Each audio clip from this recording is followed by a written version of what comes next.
भिन्न भिन्न दुईटी चोरी घटना बारिपदा सदर पुलिस थाना अधिकारी आदित्य प्रसाद जेना निज तत्वावधान रे एक स्वतंत्र टीम गठन करा जाई जोरदार तदंत चलाई शेष में सफलता हासिल करिछि बारिपदा सदर पुलिस। जहाकु नै मयूरभंज जिला अतिरिक्त आरक्षी अधीक्षक गणमाध्यम को एक सांबादिक सम्मेलन माध्यम समस्त विवरणी प्रदान करछंती। सदर थाना दुईटा केस रजिस्ट्रेशन है जून मसरे सी सान ब्राह्मणमरा GP office computer set printer router machine inverter battery आउ किसी ऑफिस आर्टिकल्स चोरी होता सेठिकार सरपंच फूलमणि मारांडी रिपोर्ट रे 134/25 सदर पीएस केस नंबर रजिस्ट्रेशन होता नाइट बर्गलारी हेड रे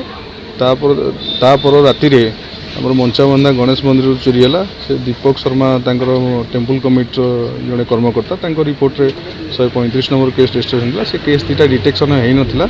आमर लोकल स्पाई और अदर सोर्सेस आम एनगेज करूँ जो आम सन्देह था आम टेक्निकल एविडेंसेस भी आम जो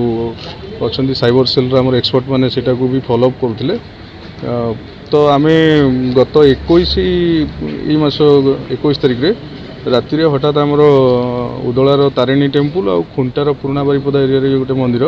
सेठू कंटिन्यूस गोटे रातिर दुईटा चोरी है तो आम से सब एविडेंसेस को कंसल्टेट करके आम जाना पाइलु जे किसी कल्प्रिट्स एथे इन्वॉल्व अच्छा से आइडेंटिटी आसर्टन कलु 6 जन ए डायरेक्ट इन्वॉल्व अच्छा जो मैंने स्पॉट को जाई क्राइम कर 4 जन एप्रिहेंड होती 2 जन एपर्यंत एप्रिहेंड हो पारि ना आम ट्रैक रखीचु आउ रिसीवर 2 जन अच्छा जो मैंने एम स्टोलेन प्रॉपर्टी रिसीव करती सब बहुत सस्ता रेट रे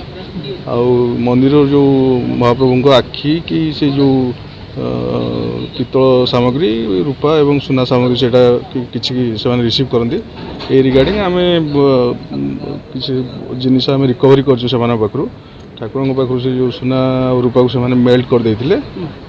जो जीपी ऑफिस जहाँ जहाँ चोरी होता आम रिकवरी कर क्राइम रे 3टा बाइक यूज होता आम ये सीज कर कनेक्शन आम 6 जन लोक आज अरेस्ट कर फरवर्ड कर इन्वेस्टिगेशन प्रोसेस ओपन अच्छी आम वेरीफाई कर एंटीसीडेंट देखुचु एवं एम को केस इनवल्व था पड़े आसर्टन कर ना यहाँ आम खबर नाला से आम रेड करूँ घर सीज है रिसीवर मान घर सीज है एम ड्यूरिंग इंट्रोगेशन प्रोसेस एम जिन कौटी डिस्पोज अफ कर खबर पाइला कहवा अनुसार आम रेड कर सब स्टोलेन आर्टिकल्स की सीज कलु।